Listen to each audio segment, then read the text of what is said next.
Welcome. तो आप सबको गुड मॉर्निंग। तो अभी यही बताने का था, यस हेयर कटिंग कर दिया हो। अभी तुम लोग को यही बताने का है कि तुम्हारा लेक्चर स्टार्ट कर रहा हूँ मैच द फॉलोइंग। एग्ज़ाम में दुआ करो कि मैच द फॉलोइंग नहीं आए, मैच द फॉलोइंग आया तो लफड़ा हो जाएगा। ओके, अब आ गया तो सुनो क्या करते स्टार्ट करते। तो सबसे पहले दिया है क्रेडिटर्स।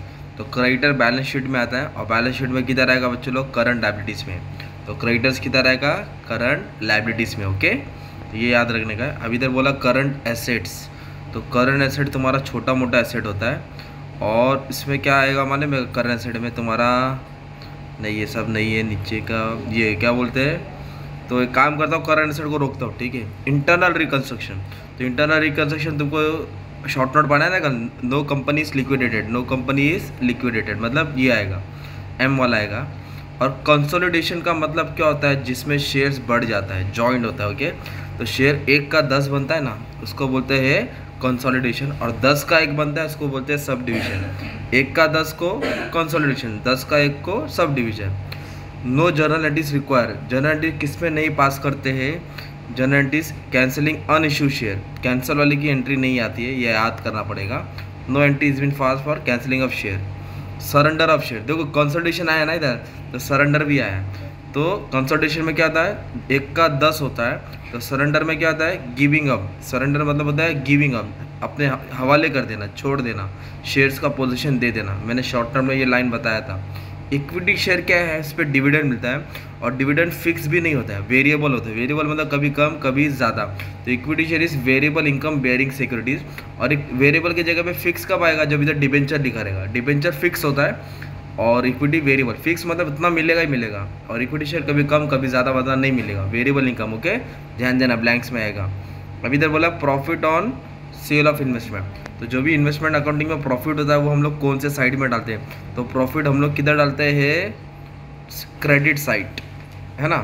और प्रॉफिट एंड लॉस मतलब इन्वेस्टमेंट के डेबिट साइड में डालते हैं, पर प्रॉफिट लॉस के क्रेडिट साइड में डालते हैं। ओके, जो तुम्हारा प्रॉफिट लॉस अकाउंट होता है ना, उसके क्रेडिट में आता है, ये ध्यान देना है। Accounting standard 13। तो ये स्टैंडर्ड 13 किसका है मालूम है आपको? इन्वेस्टमेंट अकाउंटिंग का। याद करना, ब्लैंक्स में आएगा। One of the objective of buyback of equity share. Company buyback क्यों करती है?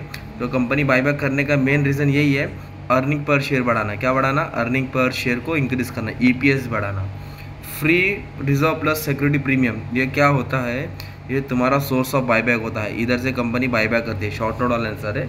एथिक्स मतलब सही और गलत, सही काम करना। तो एथिक्स का मतलब होता है, एथिक्स मतलब होता है rule expected to be followed. Must भी नहीं होता है, जो मस्ट भी फॉलो होता कानून होता है, मतलब हम लोग उम्मीद करते हैं कि हर कोई ईमानदारी से काम करे। ऐसा बड़ा बड़ा खतरनाक आएगा तो आप कैसे सॉल्व करेंगे, राइट। तो अभी और एक दिया है मैच ऑफ फॉलोइंग, चलो इस पर ध्यान देते हैं। इधर दिया, ऊपर नीचे दिया है। तो अभी क्या करना पड़ेगा? थोड़ा मोबाइल छोटा करना पड़ेगा। चलो आ जाओ। तो अब सबसे पहले ना तुमको क्या दिया? Balance in capital addiction account. तो जो भी बैलेंस होता है वो हम लोग किधर डालते हैं मालूम है क्या? Capital addiction transfer to capital reserve. Capital reserve. Goodwill को रिटर्न ऑफ किया, तो जो गुडविल अपना रिटर्न ऑफ होता है वो कैपिटल एडिक्शन के डेबिट में आता है, मतलब बहुत घुमा के दिया है। Partly paid up equity shares, जो पार्टली पेड अप होता है उसको बायबैक नहीं कर सकते, can not be buyback. Wages और बोनस, तो वर्कर लोग को जो भी मिलता है, तो आपको मालूम है प्रॉफिट लॉस अकाउंट में आता है, और प्रॉफिट लॉस अकाउंट में कितना आता है? एम्प्लॉय बेनिफिट में आता है, राइट। तो ये एम्प्लॉय बेनिफिट, जिसने प्रॉफिट फॉर परफॉर्मा याद किया उसको अच्छे से आता है, ठीक है। अब इसके बाद क्या दिया है बच्चे लोग? Loose tool. तो लूज टूल अपना क्या होता है? ये इन्वेंट्रीज में डालते हैं। लूज टूल कहाँ डालते हैं? इन्वेंट्रीज, ये याद कर लो।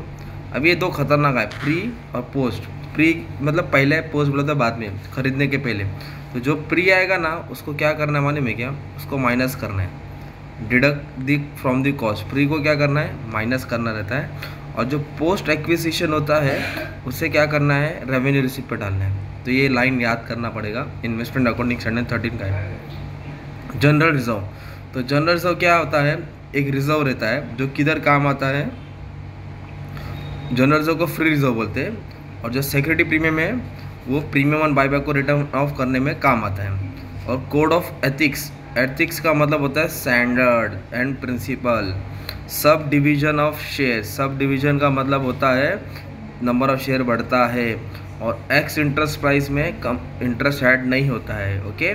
कम इंटरेस्ट में इंटरेस्ट ऐड होता है।